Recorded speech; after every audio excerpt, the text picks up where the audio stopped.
स्वागत है आप सभी का। उम्मीद है कि आप सब अच्छे होंगे, मैं भी अच्छा हूँ। दोस्तों, हमेशा से मैंने आपको चाय व्यापार के बारे में या यूँ कहे कि व्यापार के बारे में बहुत सारी हकीकतें बताने की चेष्टा की है इस channel BBZ T knowledge centre के माध्यम से। जब भी आप एक बिज़नेस स्टार्ट करते हैं तो आपका एक एम होता है। एम कुछ भी हो सकता है कि आप लाख रुपए महीना कमाना चाहते हैं, 50,000 रुपये, 2 लाख रुपये या 5 लाख रुपये महीना आप कमाना चाहते हैं। आप चाहते हैं कि आपकी इनकम कम से कम जो आपने एम रखा है उसके मुताबिक हो। एक जर्नी आप स्टार्ट करते हैं सोशल मीडिया के माध्यम से। मैंने हमेशा कहा है कि आप जानकारी इकट्ठा करते हैं, कुछ लोगों से मिलते हैं, उनसे सीखते हैं, समझते हैं। अब यहाँ दो चीज़ें हो गई, एक तो आपका एम हो गया, लक्ष्य हो गया, और दूसरा आपका स्टार्टअप हो गया जो आपने स्टार्ट कर दिया है या फिर आप करने वाले हैं।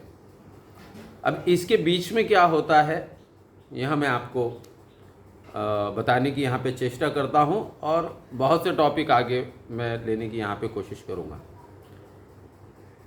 इस बीच में आपको अपनी जब स्टार्ट करते हैं तो कैसे आप स्टार्ट करते हैं बिज़नेस, मोटा मोटी आप जानकारी लेते हैं। जैसे मैंने कहा कि सोशल मीडिया, बुक या किसी व्यक्ति से मिलने के बाद आप किसी नतीजे पे पहुंचते हैं कि हाँ चलिए ये बिज़नेस अपने को स्टार्ट करना है। लेकिन जो चीज़ें सीखते हैं आप वो ये सीखते हैं कि एक प्रोडक्ट कैसे जनरल मैन्युफैक्चरिंग उसकी की जाए, कैसे उसको बनाया जाए, उसका क्या नाम रखा जाए, इसका रॉ मटेरियल्स कैसे होते हैं, उसमें क्या विशिष्टता होती है, उसके क्या नाम होते हैं, उसको कैसे मूल्यांकन किया जाता है।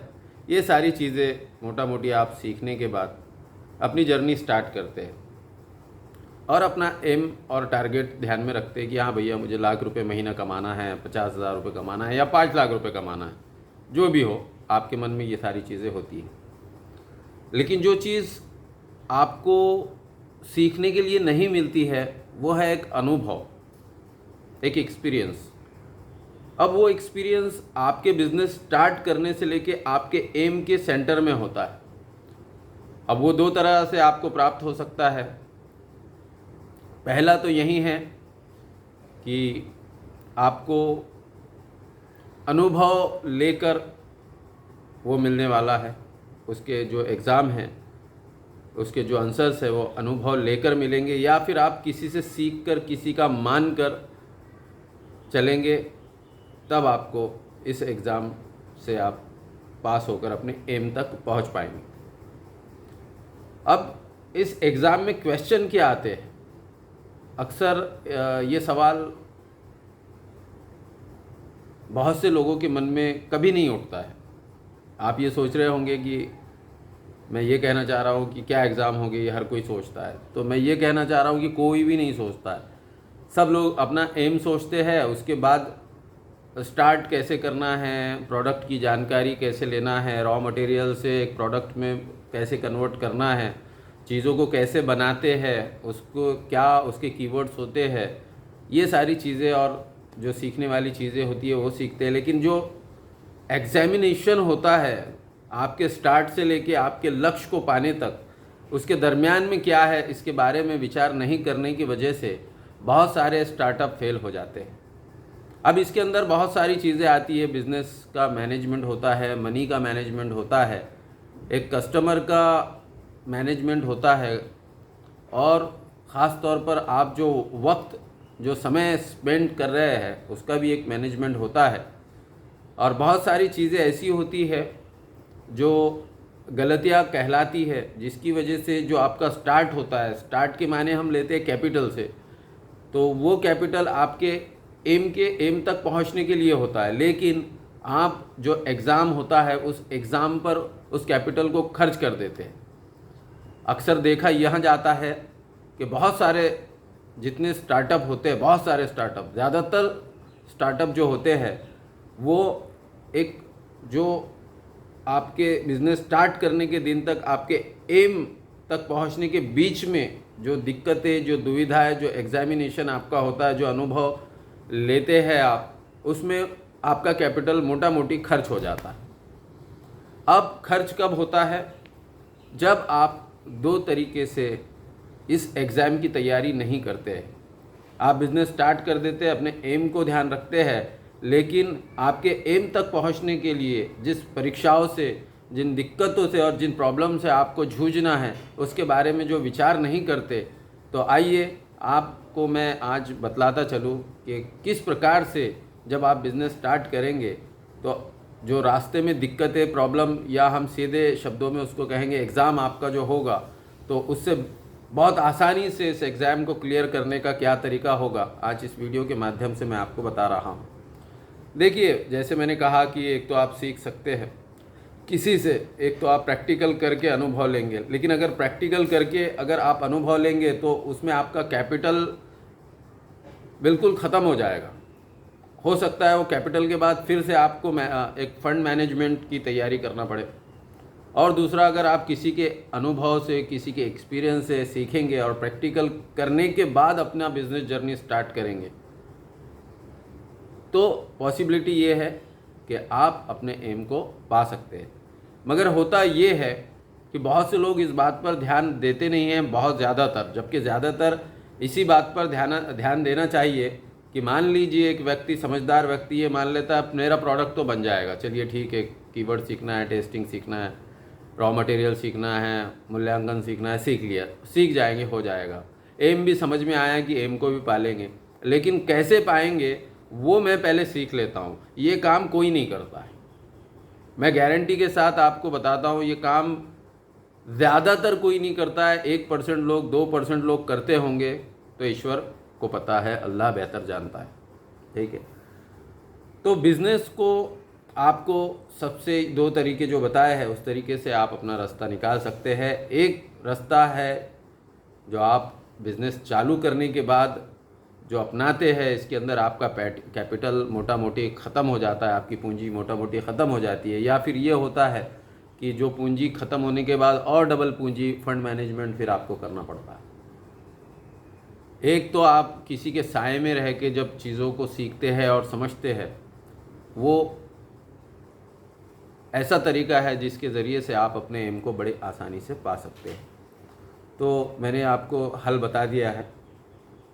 देखो, बिज़नेस में कंज्यूमर हो या कस्टमर हो, ट्रस्ट जनरेट होना बहुत ज़रूरी है। अगर ट्रस्ट जनरेट होगा तो फिर आपका बिज़नेस बहुत डेवलप होगा। और ट्रस्ट जनरेट, बहुत से लोग 99%, 98% लोग ट्रस्ट जनरेट करने में फ्लॉप हो जाते हैं। हालांकि ये नहीं होता है कि उनकी दिली इच्छा होती है कि यार ये ट्रस्ट जो जनरेट हो रहा है या हो गया है या होने वाला है, इसको हम इस पर ध्यान नहीं देंगे। अनजाने में, गलतियों से और बहुत सारी दिक्कतों की वजह से हम बना हुआ ट्रस्ट बिगाड़ देते हैं। ये सभी के साथ होता है, हर नए बिज़नेस के स्टार्टअप के साथ होता है, मेरे साथ भी हुआ है। इसलिए मैं आपको तो ये चीज़ दे पा रहा हूँ कि ट्रस्ट तो बनता है, लेकिन वो ट्रस्ट आप संभाल नहीं पाते हैं। इसलिए आप देखेंगे कि शुरुआती हिस्सों में लोगों का बिज़नेस बहुत अच्छा, मेहनत मार्केटिंग करने के बाद अच्छे लेवल पे पहुंच जाता है, लेकिन वक्त के साथ साथ वो ख़त्म होने लगता है।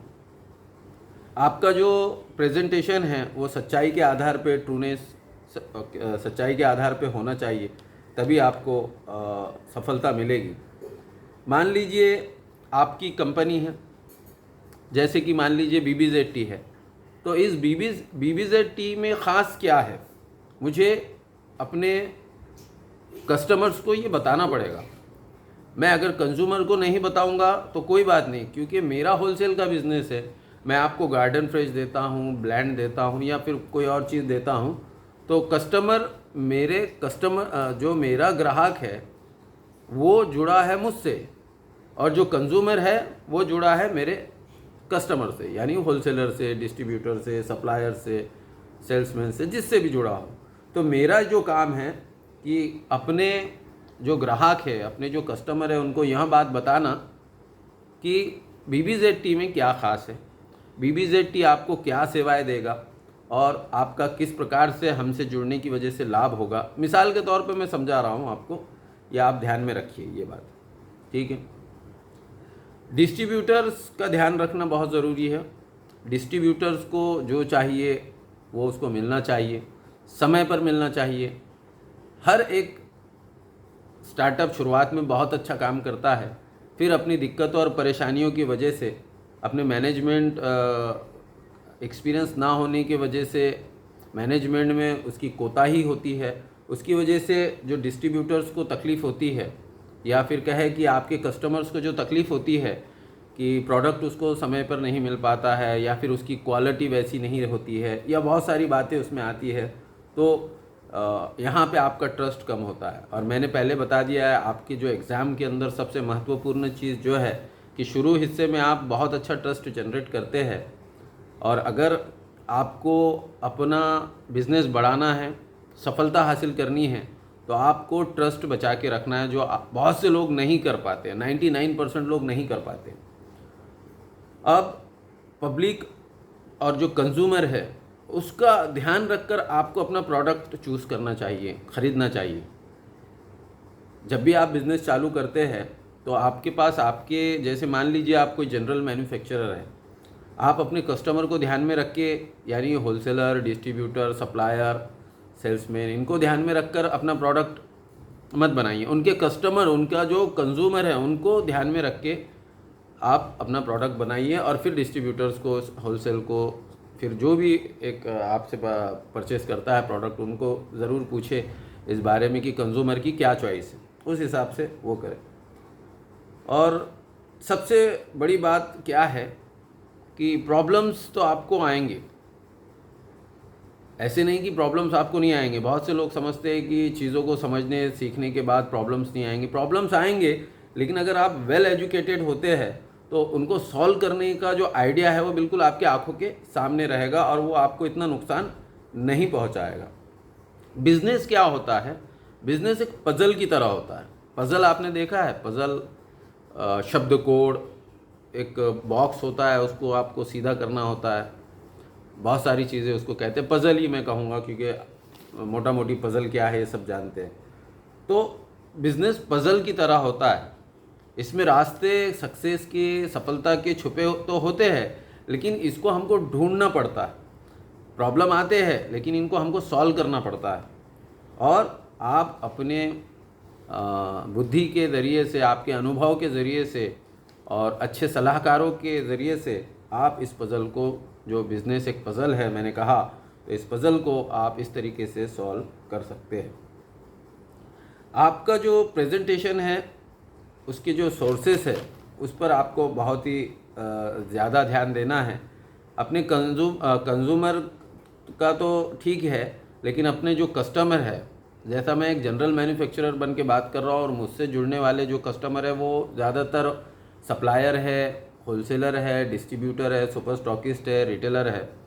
तो इनके साथ मुझे मतलब मेरे जैसी किसी कंपनी को भलाई के मामले में सोचना चाहिए। जब एक आपको सारे एक्सपीरियंस आपने ले लिए, अनुभव ले लिए है, तो आपकी कोशिश ये होना चाहिए कि उनके लिए आपके मन में जो भावना हो, तो उनको लाभ पहुंचाने की और प्रॉफिट पहुंचाने की होनी चाहिए। आपके प्रॉमिसेस, आपकी सर्विसेज, आपके नज़रियात अपने कस्टमर्स को लेके बिल्कुल क्लियर होने चाहिए। अगर यहाँ पर दिक्कत होगी तो बहुत सारी दिक्कतों का सामना आपको करना पड़ सकता है। जैसे मैंने शुरुआत में ही कहा कि अपना बिज़नेस स्टार्ट जब आप करते हैं तो एक एम के साथ करते हैं कि भैया मैं लाख रुपए, 5 लाख रुपए महीना कमाऊंगा, और इस बीच में जो दिक्कतें हैं इसको कोई सीखता नहीं है। आज इस वीडियो के माध्यम से मैंने आपको यही बताने की चेष्टा की है। हालांकि कंप्लीटली मैंने बहुत शॉर्ट में सारे सब्जेक्ट लेने की यहाँ पे दिक्कतें की है। मैंने कहा कि बहुत सारे टॉपिक ऐसे इसमें, जैसे मनी मैनेजमेंट है, जैसे आपके प्रोडक्ट का, स्टॉक का मैनेजमेंट है, और इसमें पूंजी का एक मैनेजमेंट, कैपिटल का जो मैनेजमेंट है, ये भी एक बहुत विस्तारित विषय है।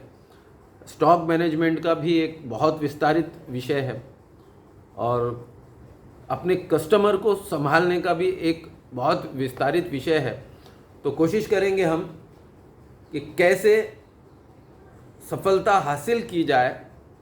जब आप बिल्कुल फ्रेश हो बिज़नेस में, आप बिज़नेस स्टार्ट कर रहे हो, आपने तय कर लिया है कि आपको बिज़नेस स्टार्ट करना है, आपने अपना मकसद भी तय कर लिया है कि आपको महीने के इतने इतने कमाना है या फिर आपको साल भर में इतनी तरक्की करना है, तो मैं आपको इस सीरीज़ के ज़रिए से, जो पार्ट मैंने आज अपलोड किया है, तो इस सीरीज़ के ज़रिए से मैं कोशिश करूँगा कि आपके बिज़नेस के स्टार्टअप में और आपके एम पाने के दरमियान में जो एग्ज़ाम होता है वो किस प्रकार से होता है, जिसका कुछ भाग मैंने यहाँ पर बताने की चेष्टा की है, लेकिन वो मिक्सअप मैंने उसको कर लिया है।